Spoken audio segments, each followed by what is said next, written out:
Bueno, boa tarde. Como xa nos dixo a responsable da sección de pensamento do Consello da Cultura que organiza esta palestra, Celia Pereira, agora precisamente isto é un ciclo Pensarmos, non? Que estamos a desenvolver normalmente no Pazo de Rasoy de Santiago, pois eso, os cuartos xoves de cada mes, non? É dicir, de marzo, maio, setembro, xaneiro, non? Setembro, novembro e xaneiro, non? E dentro deste ciclo de Pensarmos, claro, estamos en maio de 2023 xa van 12 anos daquel 15M, non? Daquel acontecemento que eu creo que hai a varias xeracións que estamos representadas aquí. Eu creo que, sobre todo a nivel de Galicia, pero tamén a nivel de Estado, en Galicia quizá máis, hai dous acontecementos moi importantes, non? Un é o Prestige, no? O fundimento do Prestige en novembro de 2002, e despois este fenómeno que é o 15M en maio. Entón, nós queríamos facer algo especial, non? Normalmente Pensarmos ter un formato unipersonal, non? Pero neste caso queríamos trasladar unha doble imaxe, porque hai un 15M a nivel nacional, a nivel Galicia, e hai un 15M a nivel Estado. E non sempre foron da mesma maneira, nin conectados do mesmo xeito, nin achegaron pois as mesmas consecuencias nosotros. E, por tanto, para estarmos aquí, para desenvolver este tema que eu creo que é apasionante, porque forma parte incluso da nosa propia historia, non? E da historia dos nosos, non? Pois temos a Cristina Fallarás e a David Rodríguez, non? Bueno, Cristina Fallarás creo que é unha persoa ampliamente coñecida, non? De nós e de aquí en Galicia, onde estiveches xa en varias ocasións, non? Pois co teu traballo de activismo, de divulgación xornalística, de divulgación literaria, non? Cristina é escritora e Cristina é xornalista. Cristina é unha activista en favor da memoria histórica, é un activista en favor dos dereitos da muller, non? Hai unha nota que me gustaría contar, non? Hai tamén agora hai 5 anos, Cristina, lanzaches o hashtag Cuéntalo, non? Que foi unha revolución semellante ao Me Too, non? Onde millóns de mulleres relataban as agresións sexuais que sufriron. Isto supuso un fenómeno absolutamente internacional. Cristina leva traballando bastantes anos, algúns anos, digo o número de anos, lo que quieras. Mira, nací en el 68 y desde entonces leva traballando os últimos varios anos, como di Cristina, en moitos medios de comunicación. Neste momento exerce analista política nas cadenas de Mediaset, Telecinco 4, en Telemadrid e en TV3. As súas columnas do Diario Público creo que son ben coñecidas, non? Imparte conferencias en universidades e institucións españolas e internacionais, e eu creo que nas novelas, eu creo que tamén compre falar da súa vertiente literaria. No acaba la noche, non? Así murió el poeta, xa no 2009, Las niñas perdidas, Últimos días en el puesto del este, Honrarás a tu padre e a tu madre, que personalmente eu creo que é das novelas que eu creo que ten que estar nunha mesilla de noite. Os que somos un pouco clásicos e un pouco vellos xa nos gustan o tema das mesillas de noite. El Evangelio según María Magdalena, que é o que estou lendo neste momento e creo que é absolutamente apasionante. La loca en non ficción, Rupturas, A la puta calle, Crónicas dun desahucio, ahora contamos nosotras, e incluso en poesía, Con posibilidad de un nido. E David Rodríguez é unha persoa que eu creo que das persoas máis interesantes no panorama comunicacional e no panorama intelectual neste país, en Galicia, non? Nado en Vigo no 1975, diseñador gráfico, traballa sobre todo no ámbito de edición.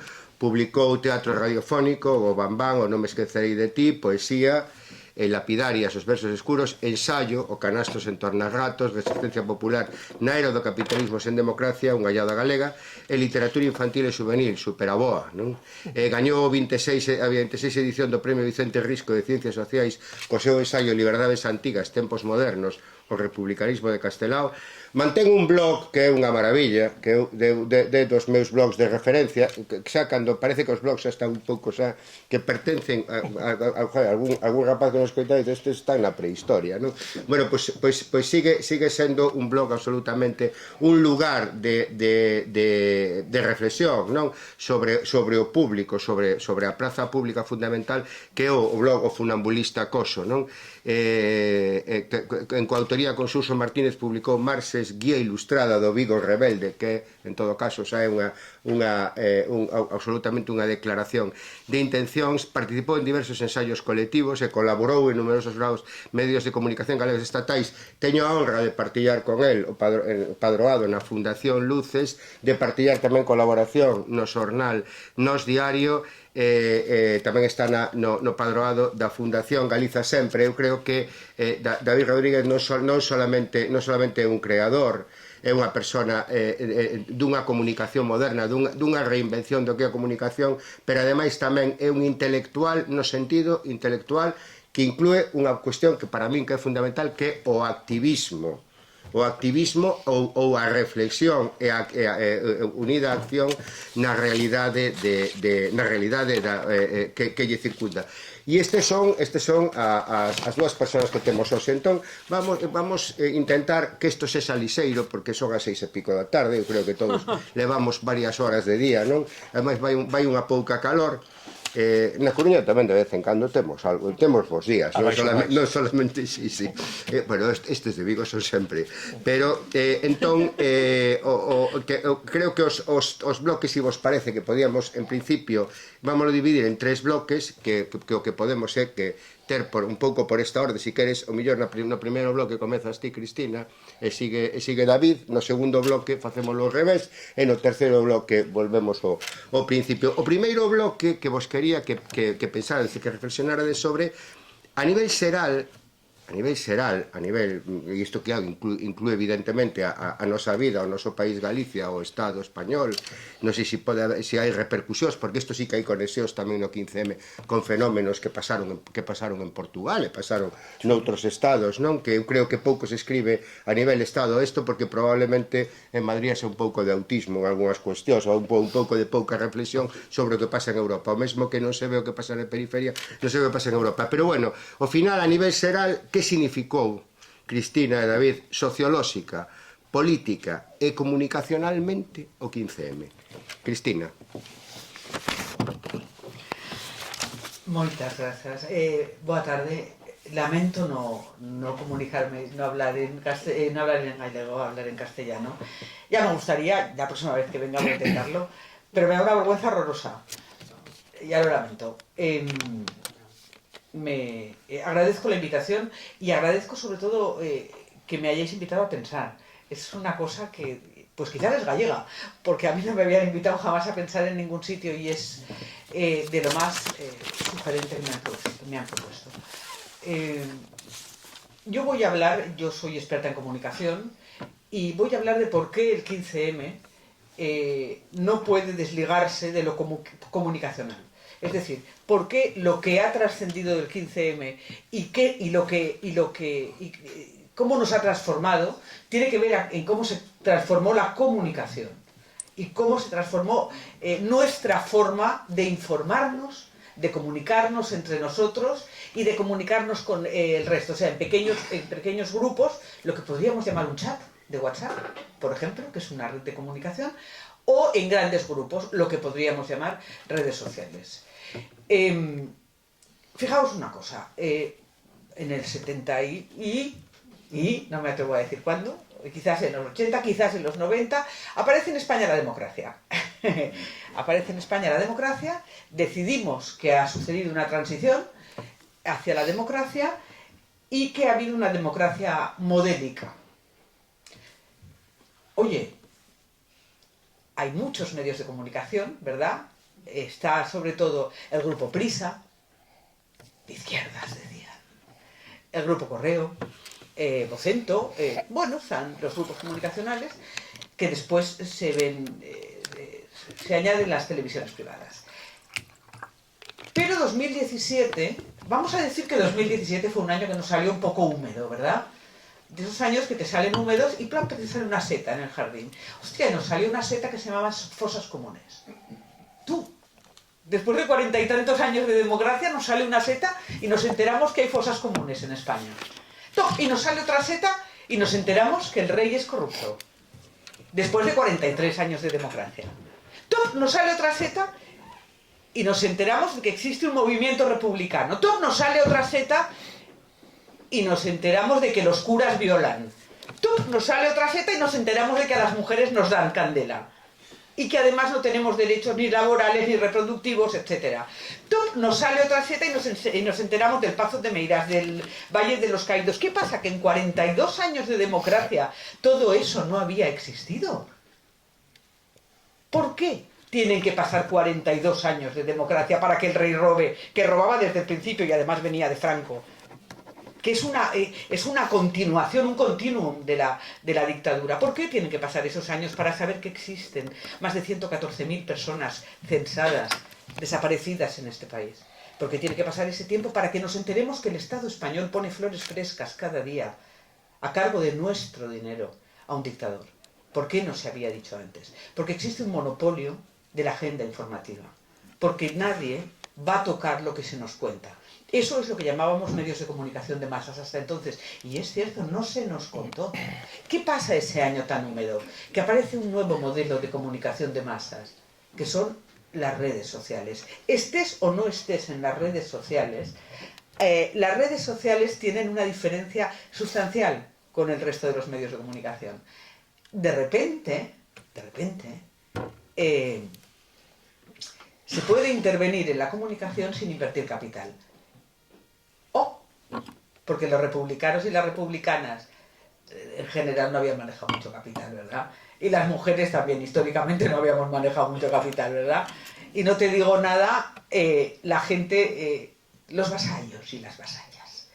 Bien, aparecen esas redes sociales. ¿Cuál es la diferencia? Y es verdaderamente sustancial y es paralela al 15M y no podría ser entendido el 15M y lo que supone, más allá de que nos parezca o no relevante a estas alturas, sin entender eso, sin entender cómo todos aquellos sectores marginados de la comunicación, todos aquellos sectores que durante 40 años de democracia no habíamos tenido representación en los medios de comunicación de masas, de repente pasamos a tenerla. ¿Por qué? Porque aparece una posibilidad. Bien, en esa posibilidad, el ejemplo, y ya acabo ya esta primera intervención, que no quiero alargarme mucho, el mayor exponente es Me Too o Cuéntalo. Tú dices, bueno, vamos a montar una radio. Bueno, pues si no eres el grupo Prisa, la radio que montes no la va a oír más que tu vecindario. Vamos a montar un fanzine, da igual, una revistilla, pues lo mismo te digo. Pero de repente descubrimos que se puede crear una memoria colectiva. Hay compañeras y compañeros, la memoria colectiva. Nos habíamos olvidado de que la memoria colectiva era posible. Y a partir del relato de una y otra y otra y otra mujer, y así millones y millones de mujeres, de repente construimos una memoria colectiva de la violencia, pero de repente, a través del relato de uno y otro y otra y otra y otra, torturados y torturadas de la transición, a través de empezamos a crear memorias colectivas por acumulación, porque no tenemos que pagar para decir una voz, y siempre hay alguien que puede decir, me too, a mí también me hicieron eso. Y el relato hegemónico, compacto, brutal, y quien me diga que hasta hace nada había habido libertad comunicativa o informativa en España, miente como un bellaco y como una bellaca. A partir de esos relatos pequeños se abre una brecha tremenda por la cual hay tres pilares que empiezan a agrietarse un poco, que no se caen, porque seguimos viviendo como vasallas y vasallos, pero empiezan a agrietarse. Una, el rey roba, se tiene que ir. ¡Hala! Caminico a Abu Dhabi. Y por lo pronto roba, y lo sabemos todas y todos. Dos, hay un tío genocida, hay un tío asesino, hay un tío dictador enterrado en un mausoleo con honras de Estado. Fuera de ahí, fuera de ahí. Y tres, a las mujeres nos violan, nos agreden y vivimos en situación de inferioridad todas y en todo momento. Esos tres pilares, la memoria histórica, el republicanismo y la violencia machista, de repente se convierten en algo que puede modificar una sociedad. Eso para mí es lo que queda del 15M ligado a la comunicación. Luego ya seguimos. Moitas gracias, Cristina. Imos dar a quenda a David, polo de ahora... Oye, espera, que me he liado con el pie. Polo de ahora é magnífico que non haxa que chamar a atención ni quitar o cartón amarelo ni nada. Vamos. Bueno, a ver se eu sigo na mesma liña. Antes de nada, gracias ao Consello da Cultura Galega por convidarme. Sempre me gusta vir a Coruña, é unha cidade moito máis ventilada que Vigo.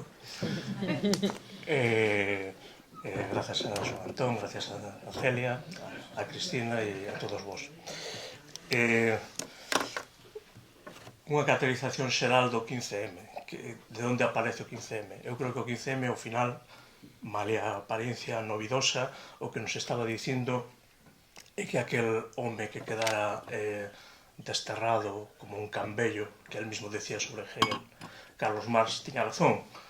En 2007 ou 2008 hai unha crise do capitalismo mundial e poucos anos despois empezan a suceder cousas políticamente. Eso é marxismo de libro. E aquí sucedeu unha crise económica financeira, a banca estivo a borde do abismo, os estados tiveron que rescatala e empezaron a salir malestares. A enfermidade é unha, pero a enfermidade se produce de forma diferente en cada corpo. En Egipto se produciu de unha maneira, en Turquía se produciu de outra maneira, en Portugal se produciu de outra maneira, nos Estados Unidos, co Occupy Wall Street, de outra maneira, no Estado español foi a través do 15M. Pero o Estado español é un lugar complexo, moito máis complexo a nivel nacional que Portugal, por exemplo. Entón, o propio 15M no Estado español ten unhas características moi focalizadas según que parte do Estado español vexamos. Pero, bueno, isto igual podemos desenvolverlo despois cando falemos máis concretamente de que foi o 15M no Estado español e en Galicia. Eu creo que no marco do Estado español temos que pensar de onde viñamos no Estado español. Estábamos inmersos na segunda restauración borbónica, un período prolongado de paz, máis ou menos de paz, aínda que había algunha sombra, sobre todo no País Vasco, pero en xeral o clima, digamos, hexemónico, ou a capacidade, o relato que tiña o Estado como relato hexemónico xeral, era optimista, era de avance, era de progreso, de profundización democrática, porque había que despegarse do que se viña, que era o franquismo. Eso é o que quebra tamén. Ese relato que eu creo que hai xa que falamos de medios, como falou Cristina, se hai un medio que é digamos, que definía o relato, non o relato no sentido de que igual non era o medio máis poderoso, pero sí que era quen tiña a capacidade de crear o relato hexemónico, é dicir, o relato capaz de chegar a onde outros non chegan. El País, non? O Grupo Prisa e El País. Eso, parte do que entra en crise é eso. No plano político, quen cumple esa mesma función de partido hexemónico no sentido de quen ten capacidade de chegar a sectores sociais moi afastados ou crear un relato máis que funcione, digamos, para o conxunto da sociedade, é o PSOE. E tamén é o partido que entra en crise a raíz do 15M. Estos son pilares do réxime do 78. Por último, claro, o vértice da cúpula é a monarquía, son os Borbóns, que son que realmente sosteñen todo, do mesmo xeito que no réxime da restauración eran que sostiñan todo, porque realmente a historia do Estado español dos últimos 200 anos ten uns paralelismos realmente sorprendentes. Esperemos que non estemos camiño dun próximo Primo de Rivera, porque se non se sigue repetindo, o mellor a próxima fase é esa, non? Bueno, nunca se sabe o que vai pasar. Dentro do aspecto sociolóxico, eu creo que o 15M tamén tiña unha característica novedosa, ou que nos estaba dicindo algo novo, que de alguma maneira evidenciamos como perdía hexemonía ou como perdía a capacidade de apelar ás xeracións máis novas, digamos, a esquerda que viña da tradición obreira, do movimento obreiro, que sufre un debalo continuado, e o 15M é un movimento social onde xa ese tipo de esquerda máis centrada no que era a clase obreira clásica, digamos, era quen levaba a vanguarda. Este é un movimento máis cidadanista, menos definido ideolóxicamente, composto por xente nova cunha formación alta. Eles mesmos dicían de si mesmos que son a xeración máis formada. Isto tamén creo que é debatible, pero bueno, tamén pode ser deformada, pero bueno, isto é debatible. Pero bueno, o caso é que esta xente é a que dá un paso adiante e en certa forma é unha novidade. Outra característica que eu creo que ten esta emerxencia, estou enunciando características un pouco a diferencia, non? A parte do que dixo, por exemplo, Cristina, da preponderancia do aspecto comunicativo, da importancia que ten iso, non? A cuestión das redes sociais e tal. Eso tamén despois podemos falalo, non? Porque tamén houve certo espellismo con iso, non? De que parecía que decíase daquela, está en Egipto, a Praza Tahir, la Porta del Sol, todo conectado con redes. Bueno, pasaron 12 anos, ahora podemos xa facer unha lectura máis tranquila de todo eso e dicir, bueno, parecía que iba a venir a revolución, pero a cosa se quedó a mitad de camino, non? Decía que outra característica que eu creo que ten que ver co tipo, con esta incorporación dun tipo de suxeito, por así decirlo, distinto do que era a esquerda clásica, é unha especie de fe, ao meu ver un pouco naif, xa me parecía naquel momento, agora me afirmo ainda máis, unha especie de fe nas virtudes da, por así chamalo, tecnocracia, no sentido de pensar que a loita política é unha especie de loita por conseguir afinar os mecanismos democráticos dunha forma formal, non?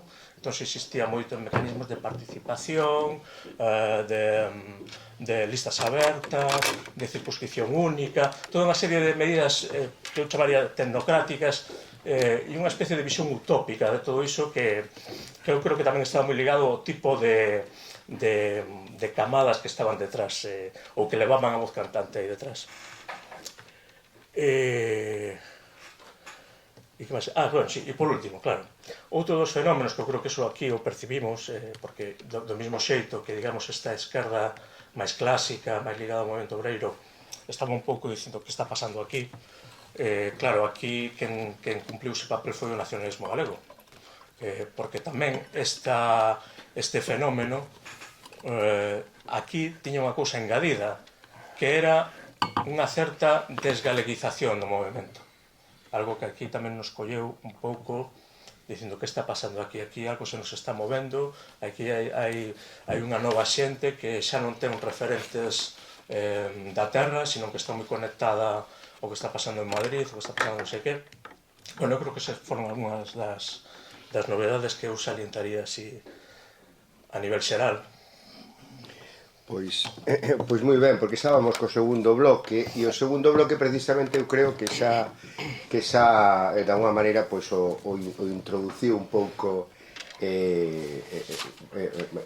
neste caso introduciu o David, que é o que vai iniciar tamén este segundo bloque, que precisamente como influiu o 15M en Galicia, que cambios anunciou no seno da sociedade galega, que sucedeu na política partidaria. Eu creo que tocaches un asunto. Eu creo que ninguén, sexa ou non sexa máis ou menos simpatizante do nacionalismo político galego, ninguén pode negar que o nacionalismo galego, polo menos a cúpula en maio do 2011, que saía dun proceso congresual moi duro, non?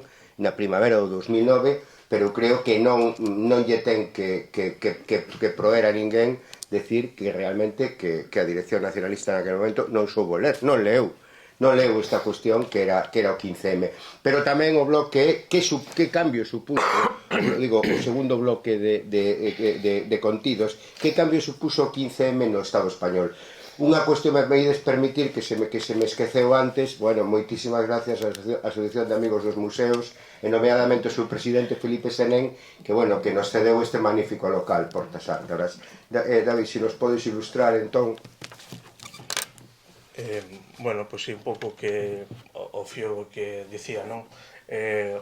Claro, o gran desconectado cando xorde todo isto é o movimento nacionalista, sobre todo articulado alrededor do BNG, aínda que, como sabemos, houve sectores que, bueno, precisamente marchamos, eu estaba incluído en Amio, no meu caso persoal, precisamente por iso, porque veía que estaba sucedendo algo que a min podía gustarme máis ou menos, podía identificarme máis ou menos.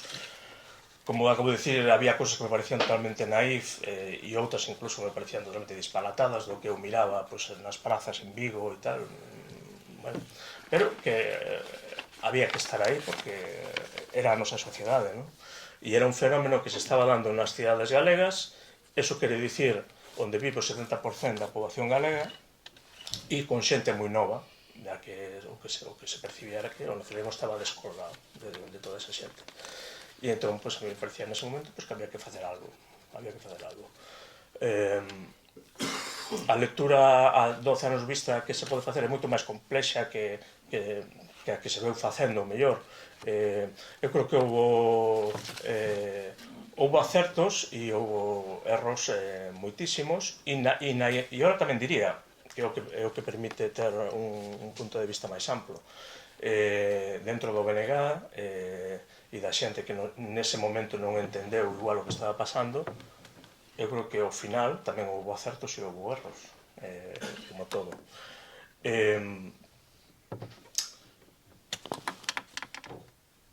Dentro dos erros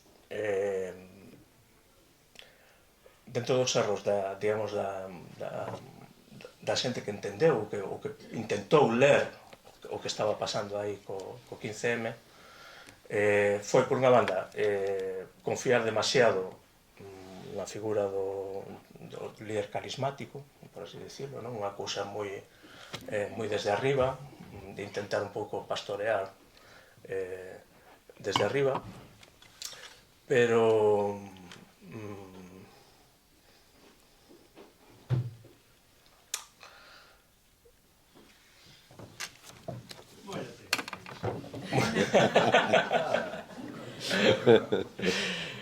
perdona que se me foi un pouco a pinza. Como decía Josep Pla, o asetivo, non? O asetivo, exactamente. No, é que iba a dicir unha cousa, pero se me foi a cabeza. Estamos falando dun líder, me parece. Carismático, de hecho. Carismático.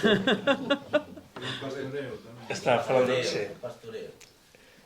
Sí, pero bueno, iba por outro lado. Creo que é mellor que fale a compañeira e despois eu retomo. Sí, porque realmente o que a outra parte de como influi o 15M era o 15M no Estado español, non? Que, é dicir, como influiu, que cambios hai na sociedade española, que cambios hai tamén na política partidaria, non? Española, Cristina. Yo voy a insistir en el asunto de la revolución. Es decir, si no entendemos que estamos en el ojo central de una revolución histórica, disruptiva y radical, no podemos comprender lo que está pasando con perdón. Es decir, hay tres grandes revoluciones, más allá de las revoluciones que tengamos cada uno en nuestro corazoncito francés. Tenemos la escritura, la imprenta y en este momento lo que son las nuevas tecnologías, y que acabará siendo lo que llaman inteligencia artificial, pero que ya es. Y son nuevas maneras de comunicarnos. La primera es, desde los petroglifos hasta la invención de la escritura, que modifica nuestro ser en el mundo. La segunda es la imprenta, que saca el conocimiento de los centros de poder, que son básicamente la Iglesia y los 4 que leían dentro de la monarquía, y ahora la verdadera revolución que puede gustarnos más o menos, que no sé si irá para bien o para mal, quiero decir, no la defiendo, que significa que tú puedes manifestarte públicamente sin pedir permiso y sin poner dinero. Bien. ¿Qué sucede ahí? Ahí sucede que se pasa de la abstracción a lo concreto. El gran problema de la venta histórica de derechos falsos es la abstracción o la transición. Si hablamos de la transición o hablamos de la memoria histórica o incluso de la prima de riesgo, ¿qué estamos haciendo? Desapareciendo el contenido, el relato pormenorizado de las personas. Yo recuerdo la primera vez que en La Vanguardia vi la expresión, yo soy periodista, además de activista, que es la base, vi una de las bases del periodismo es que tú no puedes poner en un titular un término que no conoce la gente. Es decir, los términos de titular son términos que la gente tiene que conocer. Vi en la portada, en la primera página de La Vanguardia, baja la prima de riesgo. Cuando yo leí baja la prima de riesgo pensé, joder, no pueden equivocarse tanto, y además en primera, porque nadie sabíamos lo que era la prima de riesgo. ¿Os acordáis? Estábamos en 2008, empezaban los ERES, los primeros, los de 2008, empezaba todo el mundo a quedarse en la calle y de repente titular en La Vanguardia baja la prima de riesgo. Y yo, que estaba de subdirectora en un periódico del Grupo Planeta, pienso, mira, ¿qué están haciendo? Pero es que a la segunda vez que vi sube la prima de riesgo pensé, miau, nos acaban de desaparecer a los pobres. Ya no vamos a saber cuánto ganan las familias, ya no vamos a saber cuánto sufrimiento reparte esta crisis entre la población. Y efectivamente, a partir de entonces, hola, ¿qué tal? Buenos días, aquí Carla Francino, empieza hoy por hoy, hoy sube la prima de riesgo, ¡uah! Hoy baja la prima de riesgo, y reaccionábamos como sociedad a algo tan abstracto y desconocido como lo llamado prima de riesgo, que nunca supimos lo que era. ¿De acuerdo? Lo mismo con la transición. La transición, una señora llamada Carmen Calvo, siendo vicepresidenta del gobierno de España, puedes tener los santos bemoles de decir que fue un proceso pacífico porque no se ha contado, narrado una a una las torturas y las muertes y asesinatos por parte de la policía franquista permanente, y al no narrarse, es decir, ese manejo de abstracciones. Bien, cuando pasamos a la concreción, que es que cada una de nosotras y cada uno de nosotros podamos intervenir, aparece algo muy interesante socialmente, que es la amenaza, y políticamente. La amenaza es lo único que hace tambalear los privilegios, aparte de las armas. Pero nosotras somos gente pacífica. La amenaza. Bien, ningún sujeto privilegiado cede sus privilegios si no media una amenaza. Pero aquí y en el reino animal y de las plantas. Es decir, yo no creo que porque son buenos los ricos vayan a ceder una parte de su fortuna, ni creo que porque son buenos los hombres vayan a ceder una parte de su bienestar. Hace falta una amenaza, sea esta económica, política o la que sea. Bien, de repente el 15M supone una amenaza que al no ser abstracta señala y nos vamos a hacer un scratch a la puerta de la casa de Soraya Sáenz de Santa María. Hostia, tú, ojito, que allí nos encausaron, bueno, se dan unos pasos que modifican la manera de participar en política y que ya supone un señalamiento. ¿Qué cambia esto? Esto cambia en dos sentidos, y los dos van a lo mismo, a un auge brutal de la extrema derecha, los dos. El primero es el señalamiento del feminismo. Es decir, desde el feminismo aprendemos que si señalas ganas y que tienes que nombrar. Pongamos a Amancio Ortega, y esto es un poner, por favor. A Amancio Ortega podemos decir, no, es que es un hombre muy corrupto, no le va a pasar nada. No, es que es un tipo que fabrica la ropa con niños de Ceilán, y no le va a pasar nada. Ojo que una trabajadora diga, Amancio Ortega abusó sexualmente de mí. Ahí va a pasar algo. ¿Por qué va a pasar algo? Porque hemos construido métodos, herramientas de amenaza, un sector, el feminismo, que éramos verdaderamente vulnerable y que estábamos recibiendo una violencia por parte del Estado brutal. En el caso de la memoria histórica pasa 3/4 de lo mismo. Cuando se dice Pazo de Meirás y se va al Pazo de Meirás en concreto y se dice no sé cuántos franquitos y no sé cuántitos francos y se los nombra y se les cita este edificio y se va uno a uno, ¿qué pasa? Que ya no es verdad, justicia y reparación. ¿Vale? Hemos contado la verdad, un poquito. Hemos pedido justicia, el Pazo de Meirás. ¿Qué es lo que viene después? La reparación. ¿Qué es la reparación? Dinerito. A esta gente no le duele ni la verdad ni la justicia, les importa un pito porque vienen de familias de asesinos. A esta gente lo que les importa es tener que pagar. Que les quiten sus propiedades. ¿Qué pasa en este momento? Que tanto por un lado como por otro, tanto desde el feminismo como desde la memoria histórica, que son los dos grandes movimientos que han sabido utilizar las herramientas que parten del 15M, desde mi punto de vista, se ha metido el dedo en el ojo, si no en el culo, de la gente que no le habían molestado jamás. ¿Qué supone eso? La irrupción de la extrema derecha como no se ha visto en ningún otro país de Europa. De 0 a 53 diputados. De 0 a tercera fuerza política en España. Y creciendo. y creciendo, porque en comunidades autónomas y en municipios grandes, como Barcelona, etcétera, que no están, se supone que van a estar. Es un problema.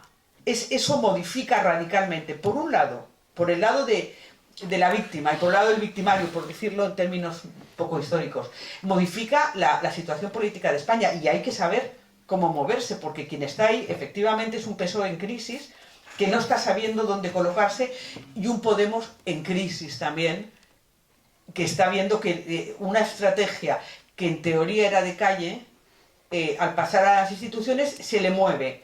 Se le mueve por una parte, no por otra, ya lo hablaremos.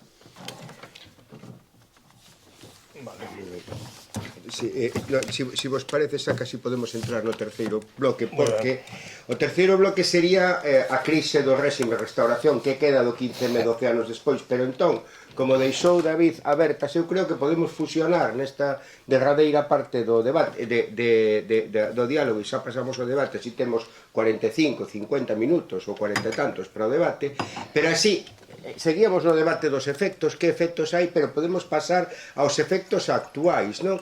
E esa cuestión que eu creo que xa anunciou Cristina, a restauración, é dicir, é posible que a extrema dereita, a restauración, sexa a reacción do propio réxime do 78, eu particularmente penso que sí, eu creo que estamos ante eso, e se conectades isto tamén con outros fenómenos, por exemplo, coa reacción ante o proceso, co artigo 155 da Constitución, que foi unha ferramenta absolutamente, é dicir, que prácticamente, no peor sentido de Carl Schmitt, de exercicio da soberanía en 25 minutos, cun golpe encima da mesa. Entón, é a restauración, a saída do réxime do 78, e sobre todo o que dixo Cristina, é verdade que dentro dese feminismo de memoria histórica, que son os dous grandes éxitos, os dous grandes triunfos da senda do 15M, notase esa resposta contra os objetivos conseguidos en feminismo e memoria histórica, e sobre todo eses efectos de Galicia, que eu creo que aínda podían se volver máis. E despois xa pasaríamos ao debate. Agora primeiro David e despois Cristina. A ver se non se me vai a pinza máis. O que quería dicir antes, dicen que o problema é xeral, pero despois dáse dunha maneira determinada en cada lugar. O 15M, algo se produciu en todo o Estado, pero en Galicia se deu dunha forma particular, coas súas características propias. Eu creo que parte do acerto, digamos, da xente que desde posicións galeguistas leron iso, é precisamente conseguir que ese 15M, que era unha cousa abstracta, tomase terra en Galicia e se galeguizase. Eu creo que iso é o que hai que felicitar, o que sucedeu eso. Ben é certo que se puxeron en risco moitas cousas, ben é certo que ao final, desde logo, a nivel partidario, foi bastante desastroso, o cal tamén ensina que quen ven con moitas ganas, e con moitas ganas, sobre todo, de dar leccións aos, como decía outro, os vellos gruñóns, cando pasa o tempo te das conta que igual non había tanta lección que dar, e igual tamén había que aprender algo dos vellos gruñóns, porque ao final a cousa é unha dialéctica entre o novo e o vello. Dito isto, que queda do 15M hoxe?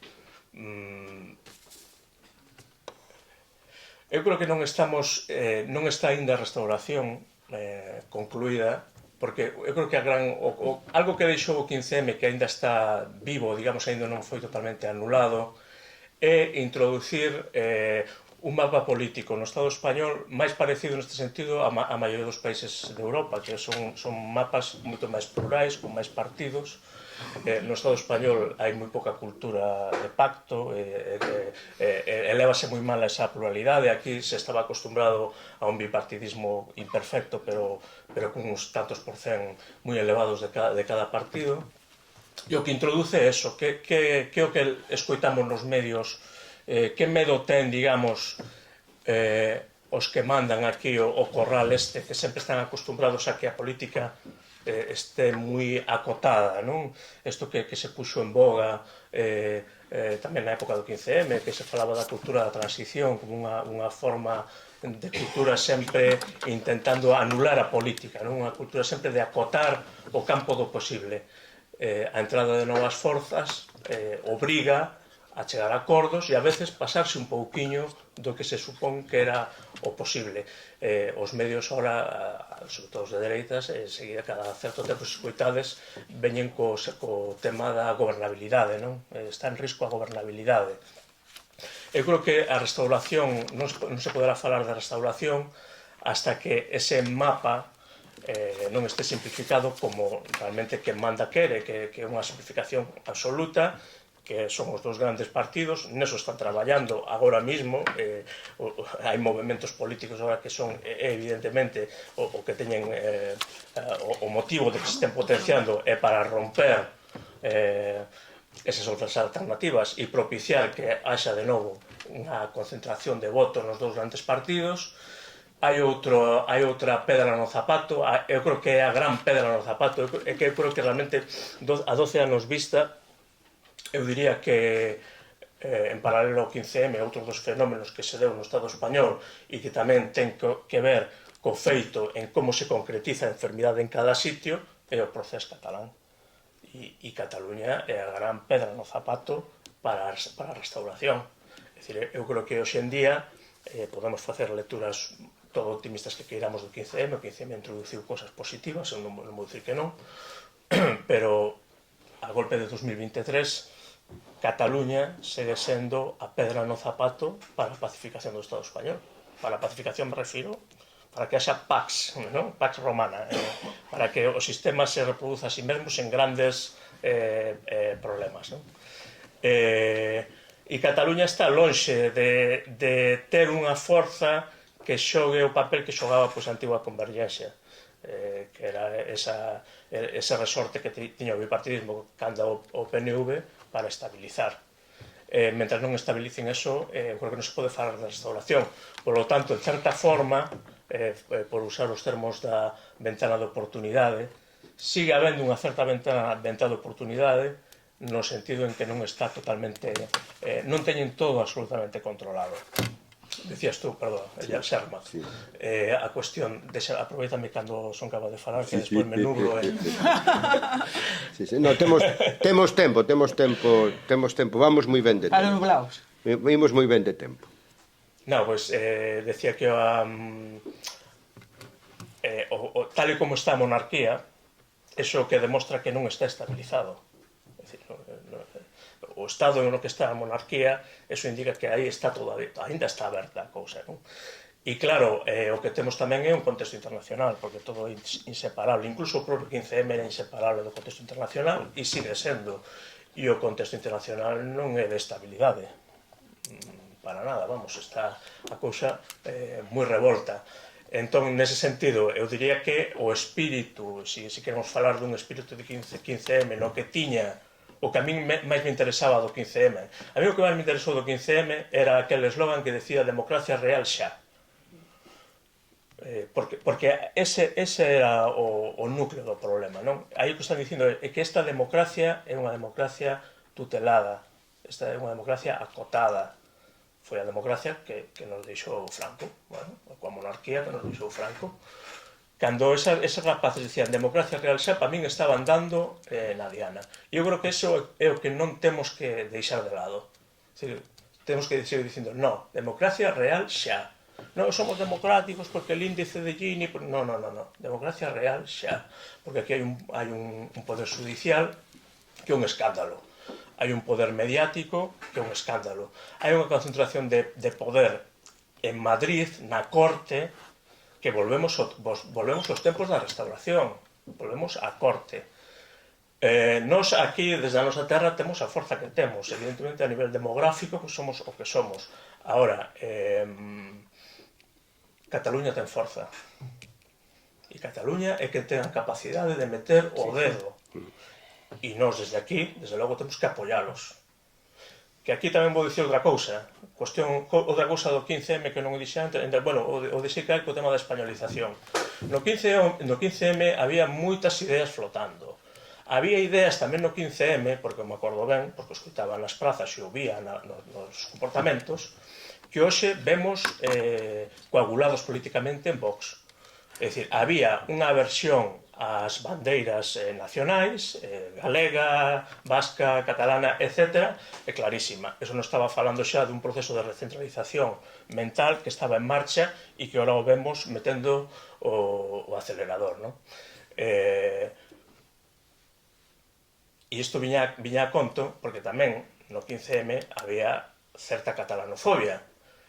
E nas forzas que recolleron, digamos, as forzas estatais, Podemos e compañía, que recolleron o 15M, que para min estupendo, porque desde logo eu me acordo que naquel mar revolto había moita xente querendo pescar, e había de todo. Eu me acordo de esta, como se chamaba, Rosa Díez, botando a cana no 15M, eu me acordo. El Pidio Silva, el Partido X, bueno, cousas moi raras, que non se sabía moi ben onde salían. a falanxe nas propias galegas. Aí todo o mundo intentou vivimos, pescar. Bueno, levou peixe Podemos, bien, bueno, estupendo, porque este é un movimento de ruptura, é un momento, é o que chaman momento populista, que pode escapar pode salir por calquera lado, porque aí é un momento de malestar inarticulado, que hai que articular. Podemos conseguir articulalo. Aquí tamén o que foi Ague conseguiu articular eso de alguma maneira. Despois houve erros a patadas. Pero destas forzas, eu me acordo cando foi o tema do Procés, que fixeron como que con eles non iba a cousa. Aquilo nos queda lonxe e tal. Non, é que isto non é así. O Estado español, a aritmética e o tabuleiro de xogo no Estado español, Cataluña é fundamental. Entón, eu tamén vexo aí que este movimento adolecía dun madrileño-centrismo importante. E iso tamén é algo que hai que poñer de relevo, máis que nada polo que digo, porque se aínda agora non está pechada a cousa, en boa medida por Cataluña, porque Cataluña non está aclarado o que vai pasar aí. E agora xa me calo. Pois sí, para que remate Cristina precisamente nesta liña do que quedou, que se hai restauración, que se hai réxime, simplemente un apuntamento. Aquí hai algunhas persoas que vexo que participan ou participaron en faladoiros de medios públicos, medios privados, que escriben nos medios. Unha cuestión que sempre se che lanza absolutamente encima, Cristina, e tamén tes experiencia, como fales de democracia de baixa calidade, é unha cousa, é automático, pero incluso dis, esta xente con menos restriccións, se non chega a ser un medio público, se non chega a ser un sitio público, pois parece que é como si estuveras mentando a nai, non? Sí, cristalizó en Podemos, pero no solo. Yo creo que Cataluña es interesantísima en dos vertientes. La primera es el proceso. Al procés català i l'1 d'octubre marcaron un camino interesante, un camino precipitado, pero un camino que ha dejado una huella. Pero también cristalizó en los comuns. Barcelona en común, y Ada Colau como alcaldesa de Barcelona ha supuesto una manera completamente distinta de plantearse la alcaldía de una ciudad y de plantear unas formas políticas más allá de lo que le hayan dejado hacer o no, porque la misoginia y sobre todo el clasismo barcelonés contra Ada Colau han sido una cosa atroz. El primer mandato lo viví allí con ella y de verdad era tremendo. Bien, yo creo que tanto el procés como los comuns en Cataluña han situado unas fuerzas que no son Podemos y que son relevantes. Es decir, los comuns dentro del Congreso de los Diputados están dentro de la fuerza de Unidas Podemos, por así decirlo. Ojo que los quitemos. Ojo que quitemos a Esquerra Republicana. Ojo que quitemos a Junts. Es decir, cuando estamos hablando de un bipartidismo, lo que queda retratado es el PSOE. El PSOE, os quiero recordar que el presidente Pedro Sánchez lo primero que dijo cuando se le preguntó es: yo jamás pactaré con Podemos, tendría pesadillas. Espero que le hayan sentado mal sus palabras, porque su idea era pactar con Ciudadanos. Y ese era el PSOE que teníamos. Bien, el hecho de que haya tenido que gobernar junto a los comuns, junto a Esquerra Republicana, junto a Bildu, que es otro ejemplo, y junto a Podemos ha modificado la idea que teníamos de una izquierda posible. Esto es relevante en muchos sentidos. Es relevante en cómo se forma la idea de una izquierda posible en las generaciones que vienen y cómo va a responder la derecha. Pero sobre todo es interesante ver cómo cerca a la derecha. Es decir, cuando en esta campaña electoral, que ha sido especialmente gruesa y terrible con el asunto de ETA, etc., se acaba proponiendo la ilegalización de Bildu, y así como coletilla, y de todos los partidos independentistas, ¿qué se está admitiendo? Se está admitiendo que mientras esté Bildu, Esquerra y los movimientos a favor de la autodeterminación, la derecha solo puede ser extrema derecha en este país. Es decir, el PP, que era una derecha que se había maquillado como no franquista, como derecha, incluso se llegó a llamar centro en algún momento, los tienen cuadrados. Vale. Ahora ya no hay caretas. Solo gobernarás con la extrema derecha y solo serás extrema derecha. Claro, el panorama que nos pones es muy jodido, porque yo vivo en Madrid. Madrid es el infierno. O sea, vivir en Madrid es el infierno.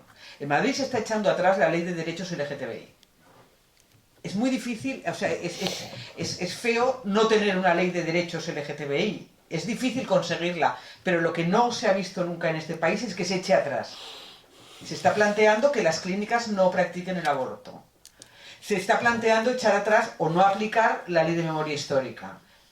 Os quiero recordar que el alcalde de Madrid, Almeida, que en teoría es el bueno en comparación con Ayuso, lo primero que hizo al llegar al ayuntamiento, lo primero fue mandar a unos señores con mazas y martillos a destruir a martillazos las frases de unos versos de Miguel Hernández en el ayuntamiento, hoy en el cementerio. Lo primero, es decir, como diciendo, ¿me veis cara de bueno? Pues mira lo que voy a hacer. Lo primero, mira, no me hace falta nada más que mandar a los de los martillos. Yo veo clarísimo a Madrid como un experimento de lo que van a ser, si no estos próximos 4 años, de diciembre en adelante, que no lo creo que volverá a haber un gobierno de izquierdas. Los siguientes sí, porque finalmente en España acaba gobernando la derecha antes o después, que sepamos claro que la derecha que gobernará es extrema derecha y que responde a un experimento que ya se está haciendo en Madrid y que es un recorte de derechos fundamentales extraordinario. Extraordinario, porque se habla de la sanidad pública, pero la sanidad pública la recortas o la dejas de recortar. En Cataluña se recortó muchísimo también, os quiero recordar, en la época de Pujol.